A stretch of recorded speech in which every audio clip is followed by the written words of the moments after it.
podcast is inappropriate for all ages. Keep going, you started it. Aww, here on Gaming Division with your host for the play the show. spot. There you go. Now who are we?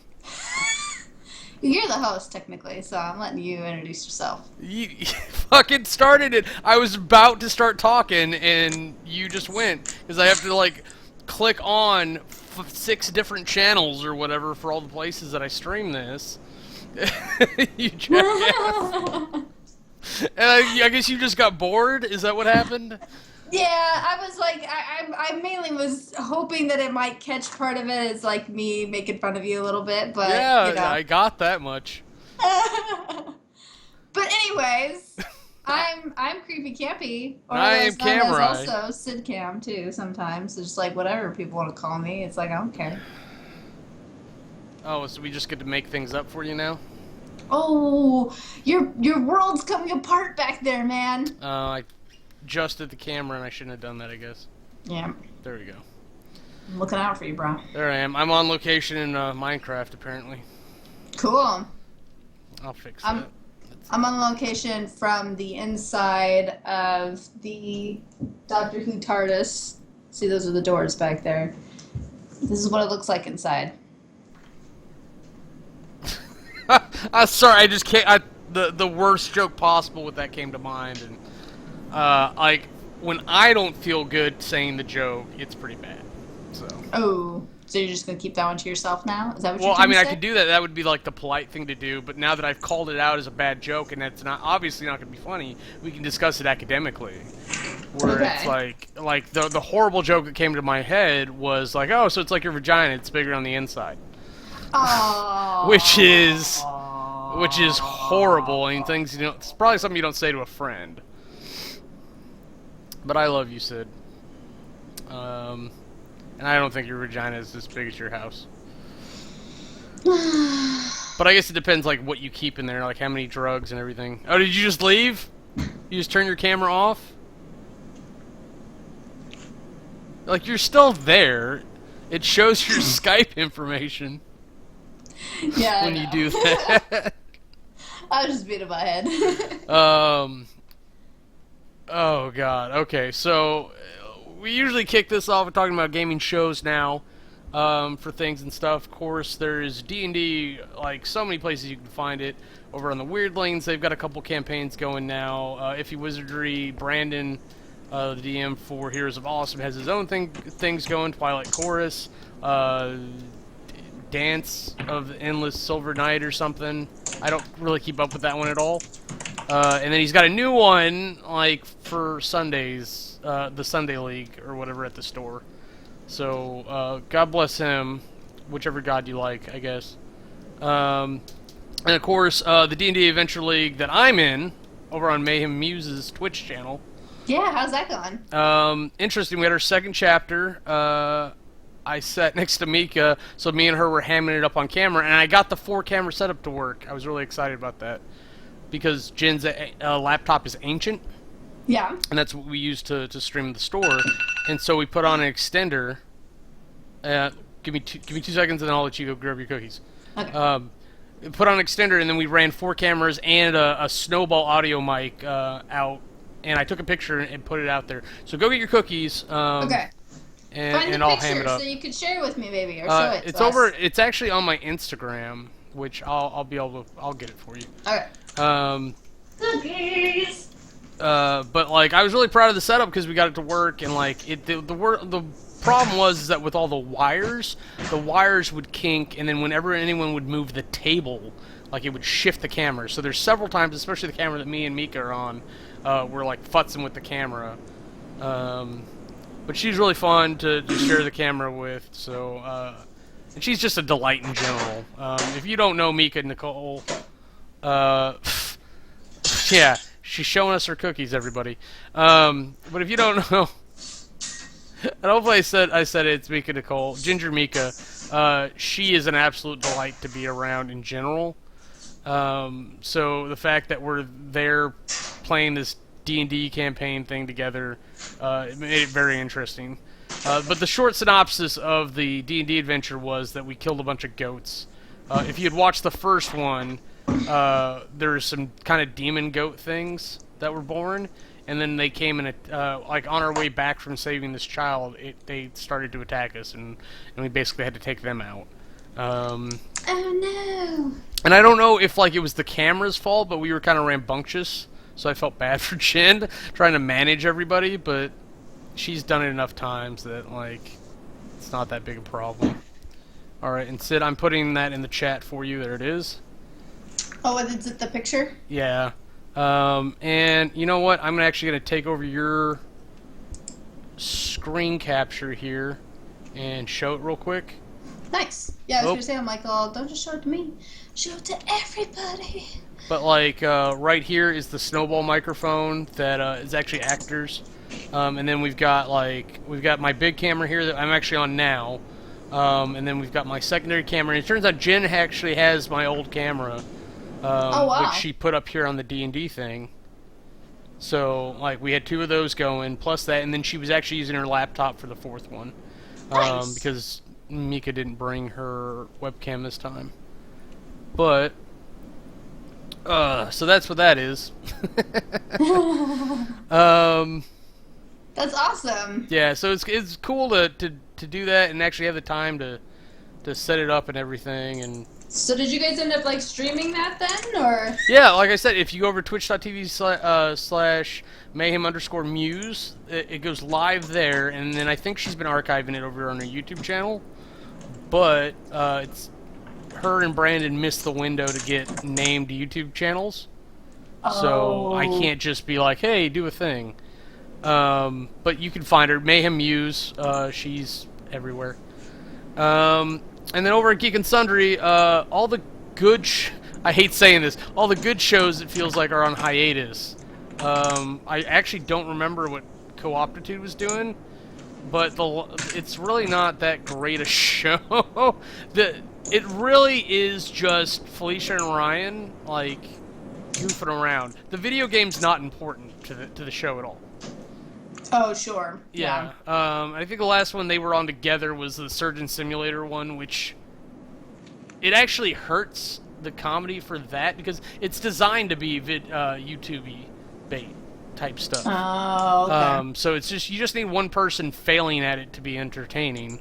But with the 2 of them, there's actually 2-player mode. They both had hands in and stuff.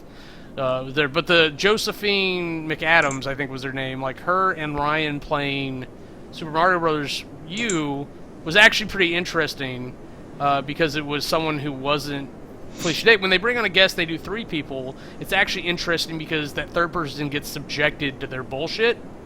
Oh, nice. And then when it was like, has Felicia done it with someone else? I can't remember. But Ryan's usually there for whatever reason. And then, like, so Ryan has gone on with Jessica Marzipan. Actually, yeah, that's right. When it was Jessica Marzipan and the other guy, like, the show was crap because they didn't have the banter that Felicia and Ryan have.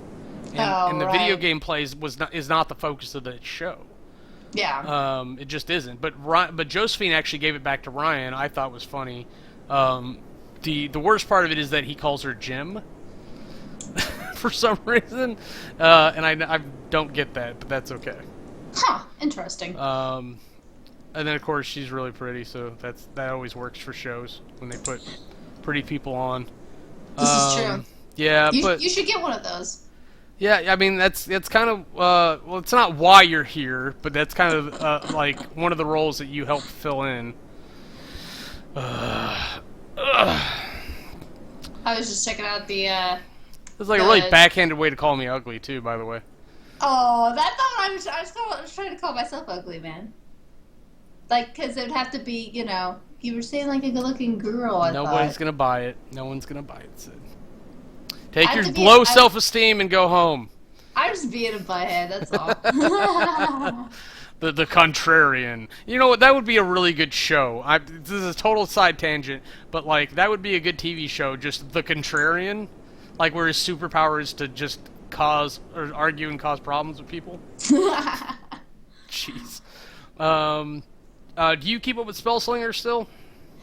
I go back on there and check it every once in a while. There hasn't been anything new for like 8 months. Okay, So, okay, I'll yeah. stop asking then. Yeah, because I mean, Tabletop and LARPs are both on hiatus, and Spellslingers, I guess, is on hiatus as well. But with his recent venture into independentness, Jesse Cox has come over to Geek and Sundry to do what is it? Super awesome, fun party time. Oh, yeah. Party game time. That's what it is. It's the most ridiculous title, and they don't even put the whole thing on there because they recognize it's ridiculous. But in true Jesse Cox fashion, that's what happened. So they've done 3 episodes so far. Him and Marzipan, and he's a real funny guy to put. Like in general, he's a real funny guy, but he's a real funny guy to put on there because he's a big guy. And you don't normally see people doing that. They want to go for the pretty people. Right. So I brought it back around. And I'm sure Marzipan hits that note. Like, statistically, she's demographically sound for that. But, like, Jesse, as cute as a face as he has, his little ginger beard and everything, you just don't see a lot of big people doing that. And I'm glad that Geek and Sundry's a place where they don't mind doing that. Yeah, I think that's cool. And he's definitely, I think he's definitely some creative talent behind the show itself as well. And I'm not making fun of Jesse at all. I'm sure he does fine.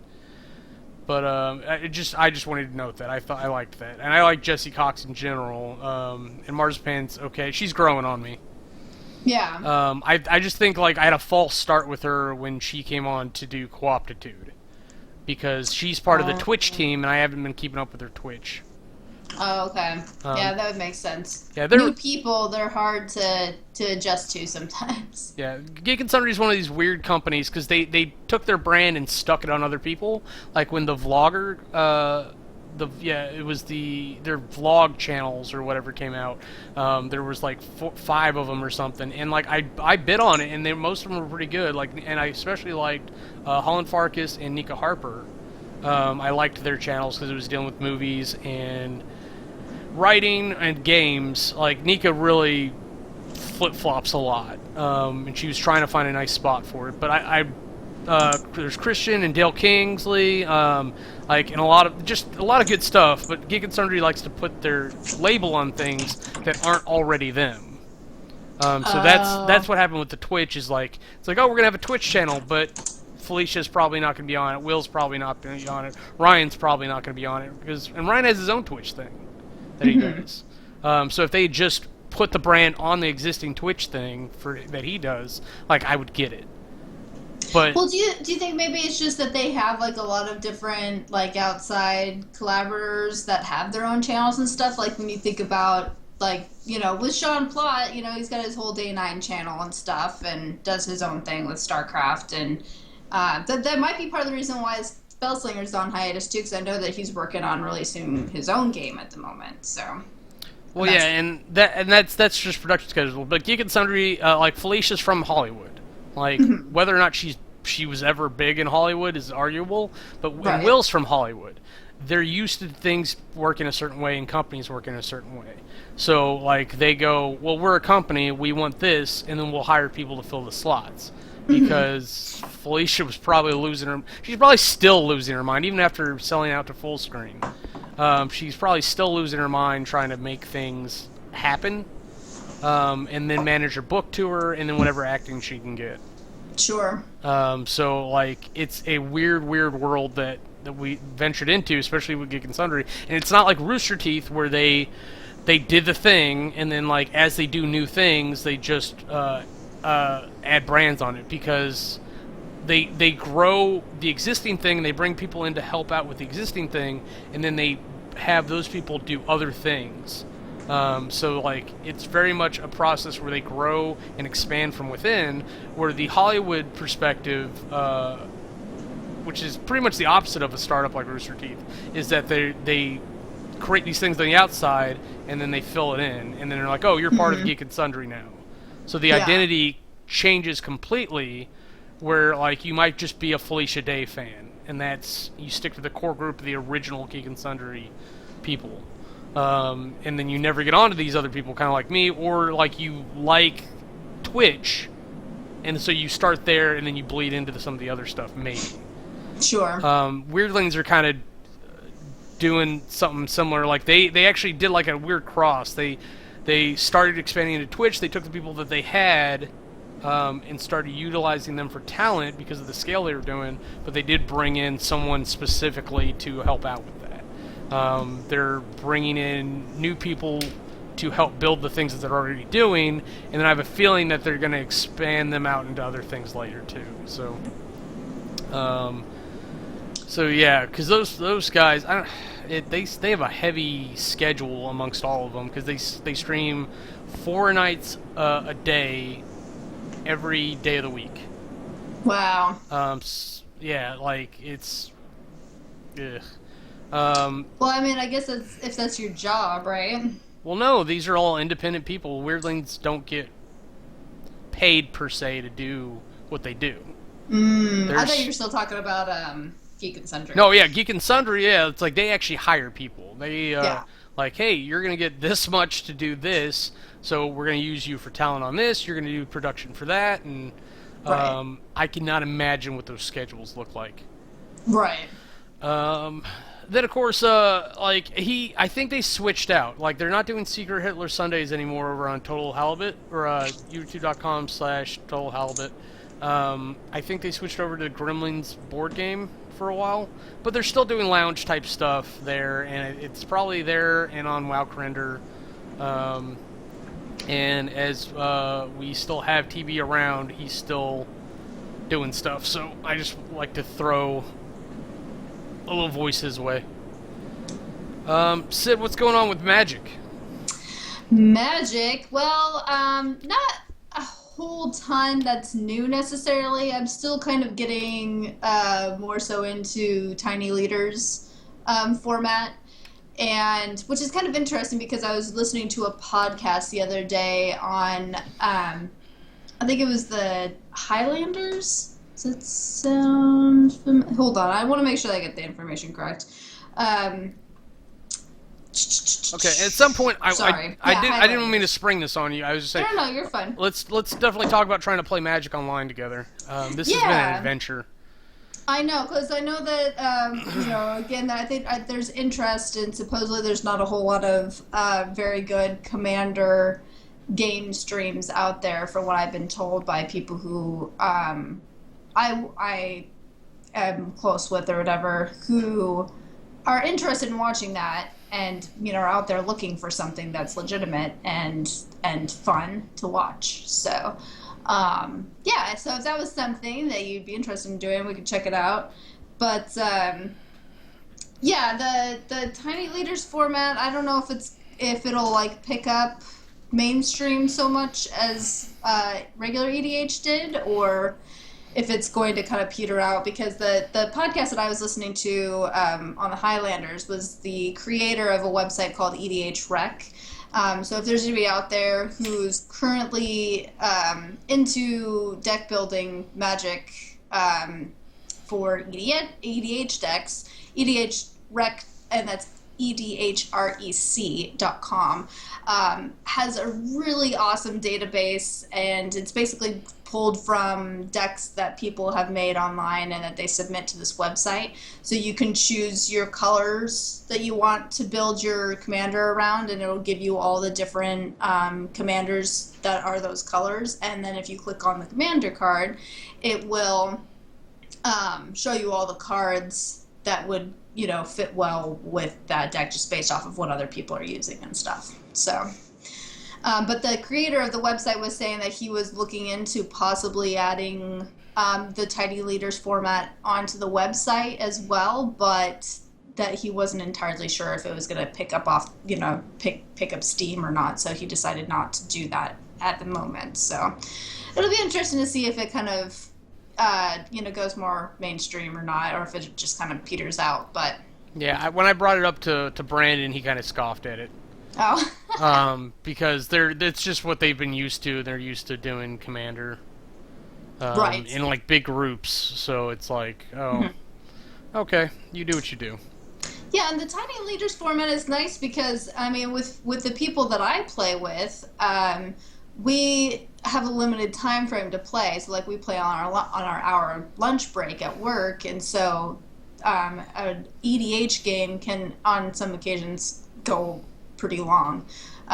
So the tiny leaders format, you cut down the amount of life and the amount of cards, then that tends to shorten the game a little bit. So, but it's still, in my opinion, it still stays interesting. So I enjoy it, and I think a lot of people in my play group have been enjoying it as well. So I would say if there's anybody out there who's kind of skeptical about it, that they should just give it a try and see what they think if they haven't already. All right. I was gonna say though, like we've been trying to figure out how to make that happen for us because we're half a continent away from each other. Right. Yeah, and I think that like doing, and I know that you don't want to buy like physical cards because I mean it would be easy enough for me to do like a physical card setup if we tried to do something like that. But yeah, the other option we had discussed was the MTG online, so mtgo.com. But unfortunately, you said a $10 sign-up fee on that. Yeah, and I wouldn't mind like if it was $10 to go pro or standard, but give me like a day, give me 2 days a week, something to look at it. Yeah. To make sure that I want to put any money into it, because it's like immediately, oh, there's a paywall here for this thing that I don't know what it is. But I just know that I can play Magic Online with it eventually. It's not a good system to have. Yeah, I mean, my coworker's on it at the moment, and I know that he said that, you know, it's definitely worth using, that it's a good program for playing Magic Online. But, yeah, for someone who's not huge into playing Magic, and a lot of the games that we play together are not ones that we've spent a whole lot of money on, and we kind of know that Magic tends to be that nice little, like, pit in the middle of your thing that you throw money in. You know what I'm trying to say. Yeah, it's a money pit. It's a money drain. Stuff. And if I can, like, just design a deck, which I've done, and then buy those cards, I have less of a problem with it. So that's not necessarily, like, an issue. Like, I'd throw $10 towards it if I know what I'm getting out of it. Like, and I don't want it to throw $10 and it turns out to be a subscription fee, because there's nothing that says that.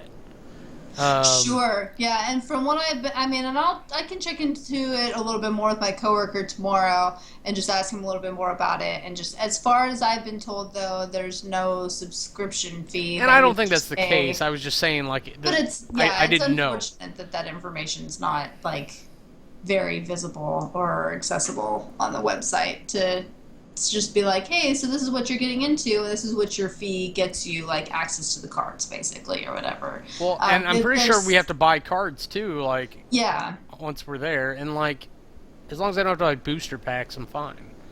Right. I don't mind throwing a little bit of money at it to do the thing, but I don't want to throw money at it and not get what I want out of it. Sure. That makes sense. I agree. I will research it some more this evening and have a more clear, thought-out plan for it. Okay, and then there's things like Hearthstone. Like, I know it's not Magic, but we got to give that a try and see how you feel about Hearthstone, because it's got very similar things to what we're talking about. But you can't go and buy single cards. But the way you get cards, you can get them for free the longer you play. Oh, okay. And I didn't realize that the messenger makes sound. Does it? I can't. Yeah. I didn't hear anything over there. I've got some notification. I don't know how to turn it off right this second. But yeah, like we could. I mean, Hearthstone's definitely an option for us to play after this. We were actually talking about some different things that we can do for gaming together, because we don't want to throw money down the well for things when we've got games we could play together. So like we were. And we'll skip to that section right now, but we were talking about, like, doing survival and fighties, doing Left 4 Dead 2, Portal 2, Hearthstone's a good option because it's free and we can just play. There's always Minecraft, but Sid is generally opposed. Doesn't that cost money, though, too? I have 2 accounts. You can use my second account, yeah. Yeah. Do you have an Origin account? Origin. Yeah, that's the other thing. I keep forgetting about this, and it never comes up in conversation. Origin has different things that it does. It's the EA client. And they do free games. Oh. Like, if you have an account and you just check in once a month, you can pick up free games. Oh, that's They're not interesting. always good games. Like, I think Sure. right now it's like Jade Empire, which I would... No, it's a racing game. Last month was Jade Empire. Hmm. Um, so, like, I would have suggested anyone pick up Jade Empire for free. That's totally worth the overhead of checking in on the account. And then they constantly had Titanfall available for um, like 48-hour game time.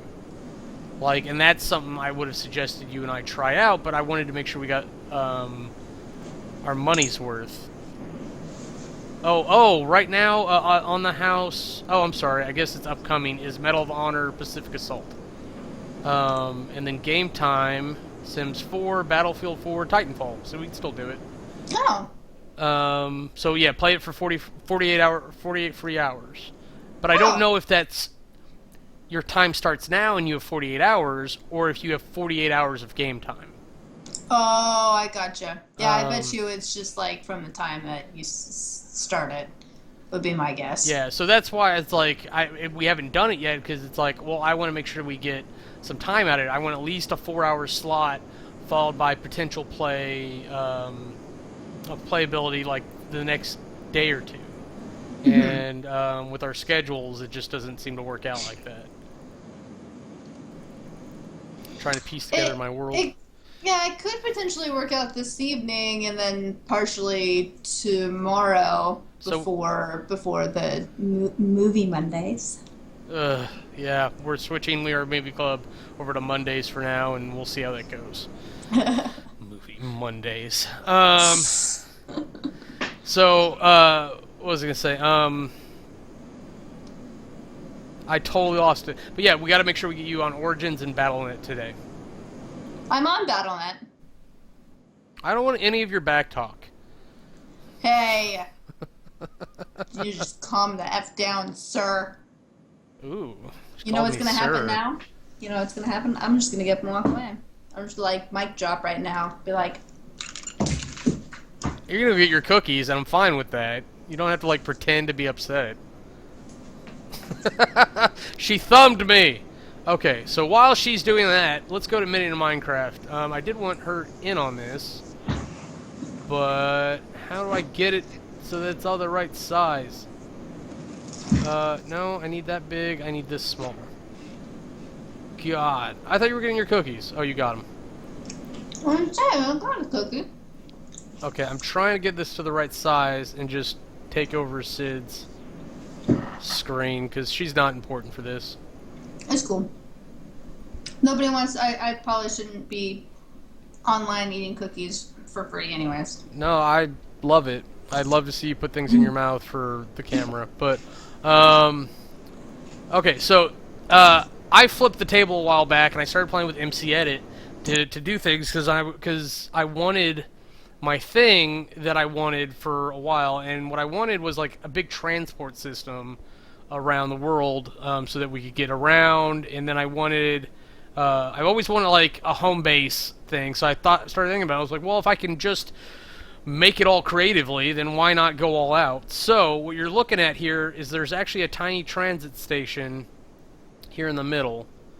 So I actually built like this little brick transit station that goes down to the rails, which are underneath. What you're actually looking at are brick roads with glowstones around them, and underneath that is a rail system. So the rails go about 2,000 blocks out. And you can see where the terrain changes. There's the 1,000 out, and then there's the next 1,000. I honestly forgot. I meant to do one around the 15, so I may have to go into MC Edit and like clear up these chunks that are missing, and then put that in. So that'll be fun to have to deal with. But I did one, I did one at the 500, which you can see. So I'm really concerned why I didn't do one at 1500, because it's going to be a pain in the ass to go back and do it. But around the 500, I also built this big wall. I want to do like this big bastion city.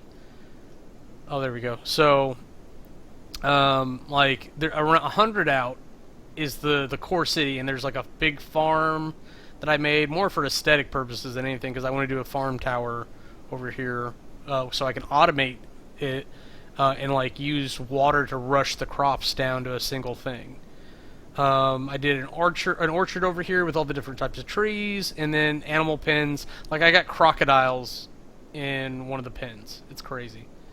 Um, it's not like you can see them if I zoom in far close enough, but like these are all different animal pens. I think I put elephants in two because they're too big.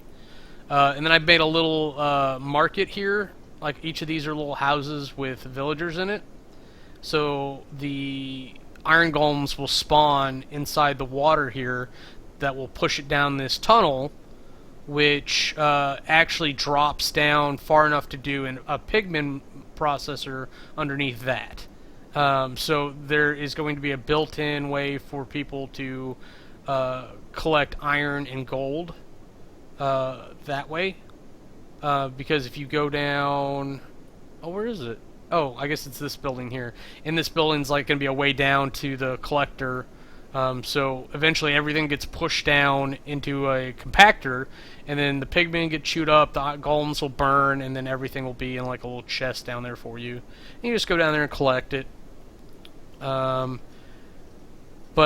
Yeah, this is all a big flat plateau thing that it's built on. And for whatever reason, where I was at was higher than everything else, and I didn't try to find out where sea level was, so this is on its weird, this is kind of like a weird floating castle deal now.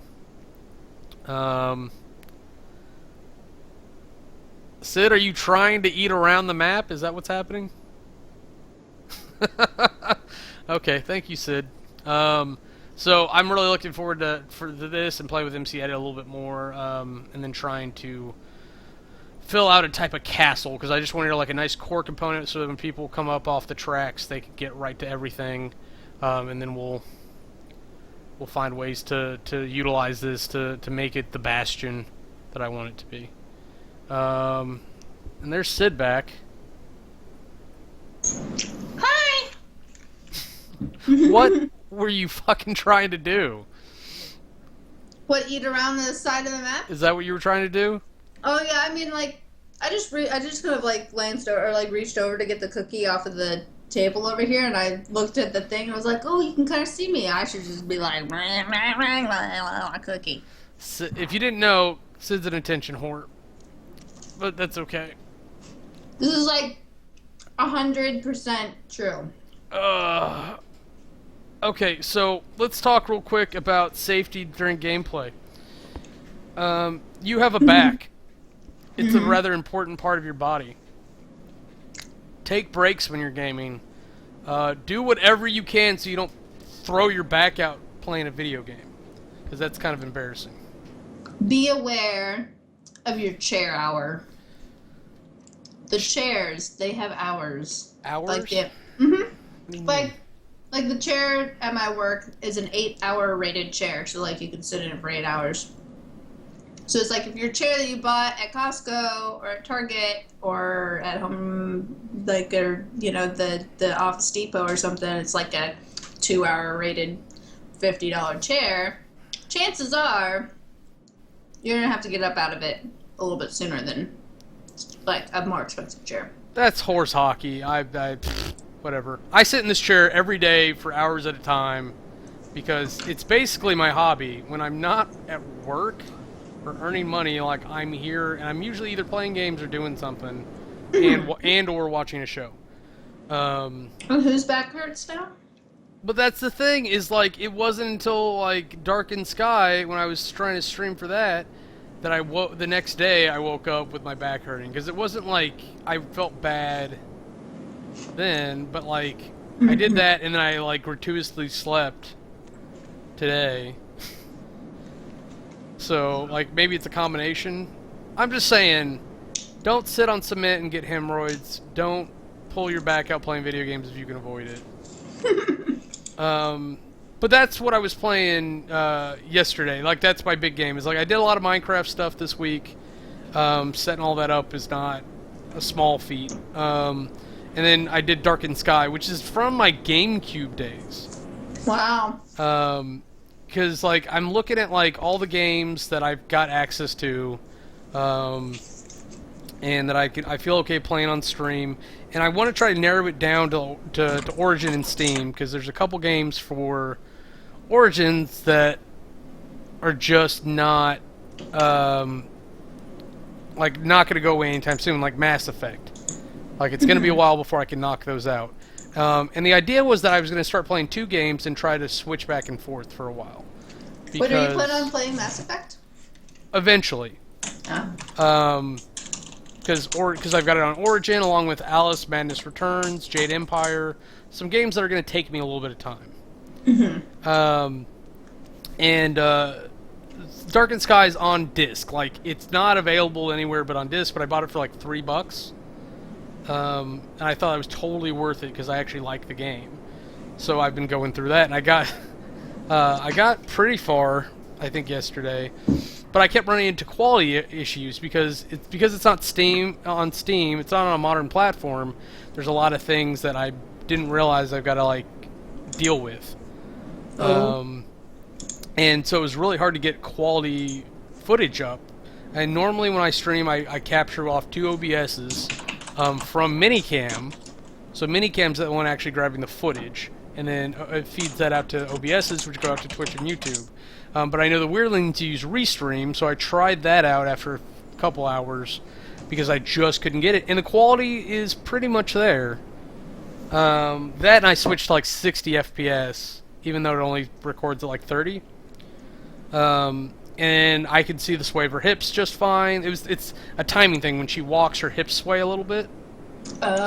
So it's not like I'm just like, yeah, walk for me. But it's got a timing aspect to it, so it was actually a good tool. Oh, okay.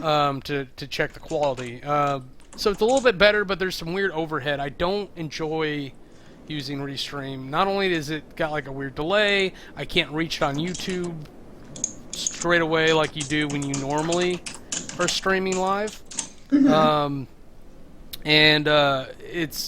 I've got to go back and fill in all the title and everything or after the fact instead of beforehand, and including the thumbnail, which I just found annoying. Yeah, that's pretty bad. Yeah, but it's so now that I've got it on 60 FPS, I've got to try again to see if the reduction in resolution and the higher frame per second help or not, and then we'll go from there. Because if that's really what it is, then I'll have to deal with one problem or the other. Yeah. And the only reason I stopped last night is because I got stuck. Because apparently the game designers are weird. Like, there's a lot of great humor in this game. They actually explicitly call out the game designers themselves. Like, she's going around feeding birds looking for the right magical bird. And she's like, I'm sure the game designers will let me know which bird it is. I mean, I'll know it in my heart. So there's lots of humor like that. There's the gargoyle references, like 1940s gangster movies at one point.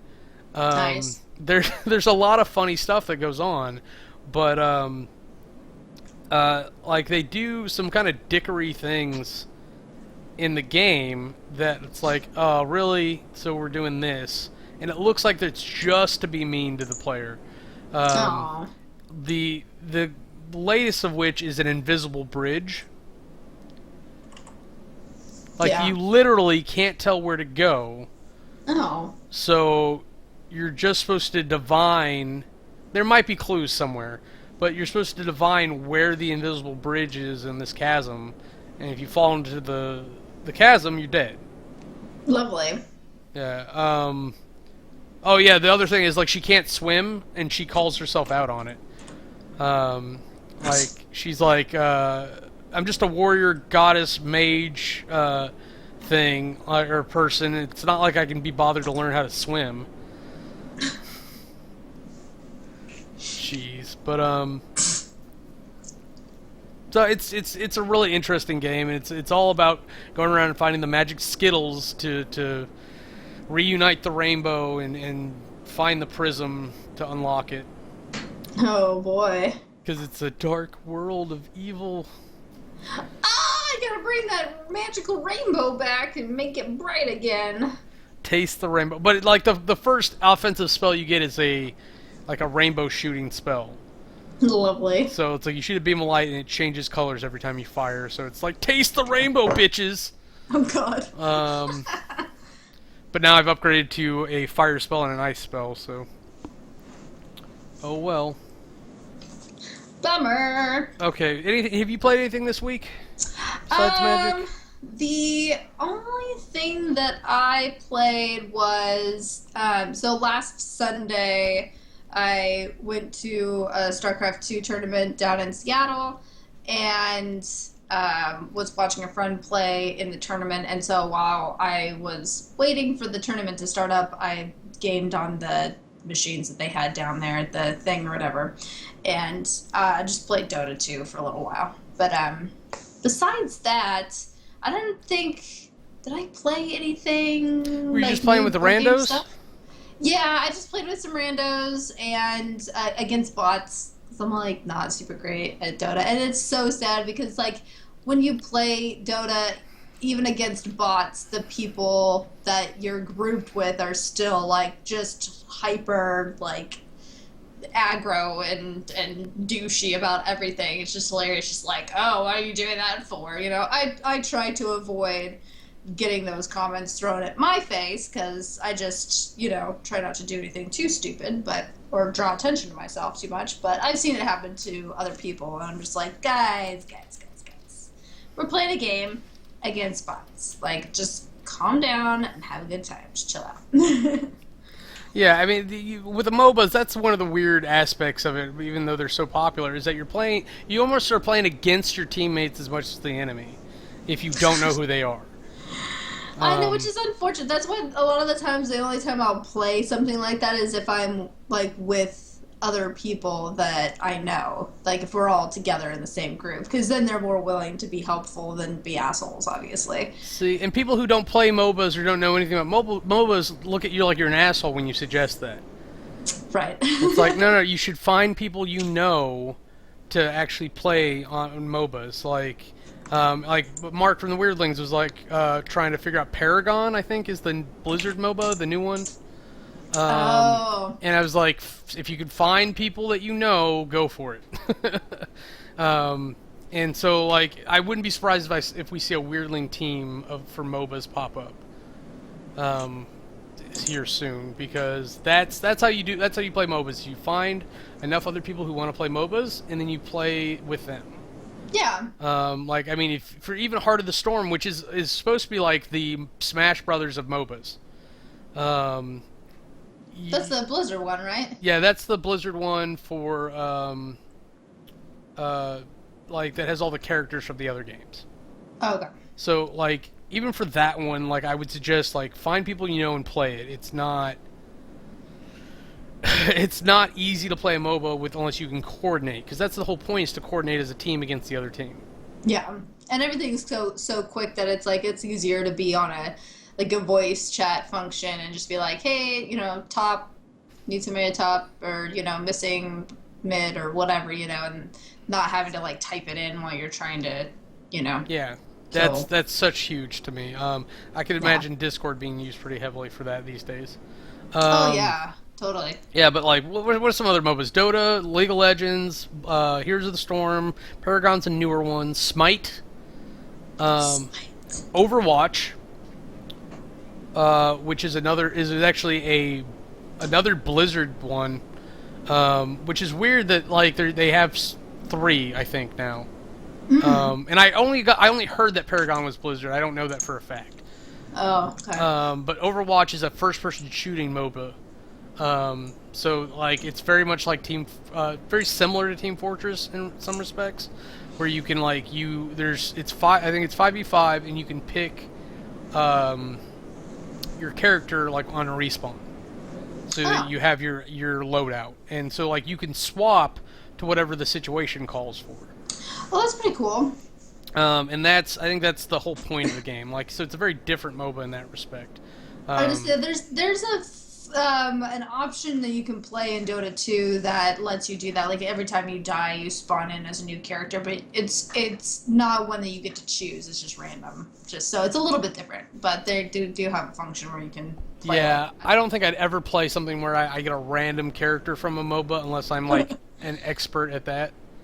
or if you're really just like dicking around and don't give a shit, because that's basically the time that I played. That was just like you're dicking around with your buddies, and you're just like, I don't want to just do the same boring old thing. Let's just roll random and see what happens and just have fun, you know?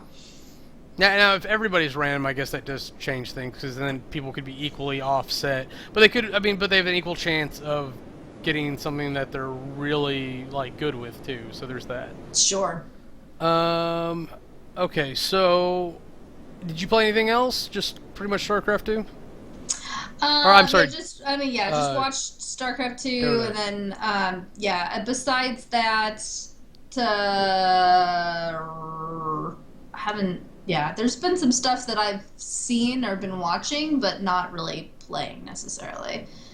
Is there anything in particular you want to talk about that struck you? I know that, The Division came out not too long back. Yeah, and I haven't seen like a ton of the gameplay. The gameplay that I did watch, it looks like it could be kind of similar to a World of Warcraft type setup where it's definitely not as cutesy. The look of it is very it looks really realistic, which is pretty cool. Like I was on Reddit one day and saw like a comparison of the city block in New York to the game city block in New York, and they look almost identical. And so that was pretty cool. But so I don't know if it's something that I might look into like playing later down the road, perhaps. But it's so hard because a lot of these games, they come out and they're like a big deal for like a month or two, and then by the time I'm interested in actually paying something, price for it, if it's gone down, then nobody's interested in playing it anymore. So, which is weird. Like this is something that is continuously popping up in like news media right now or games media right now, is that you get a better quality game if you wait and you pay less later. So you can wait 2 months or 6 months and pay $30 for a better, more complete game, or you can pay $60 for a broken piece of shit now. And people will pay the $60 just to have it before everyone else, so they're not missing out or whatever the fuck it is. And I don't get that. It's not my world. I don't I'm happy to let you all test it out and break the game and everything before I get my hands on it. XCOM 2, I know I'm going to get XCOM 2 eventually. I'm just kind of waiting for the time. Because, I stopped watching stuff on it because I actually don't want it spoiled. I cared that much about the game. But I know that I've got enough other stuff I got to play that I shouldn't buy it yet. And I'll get there. It's just, But coming up, more Minecraft stuff this week. Definitely probably more Darkened Sky. I've got some board game stuff I want to read up on still. I gotta set time aside and be like, this is what I'm doing. I'm learning this game, and just be done with it. I've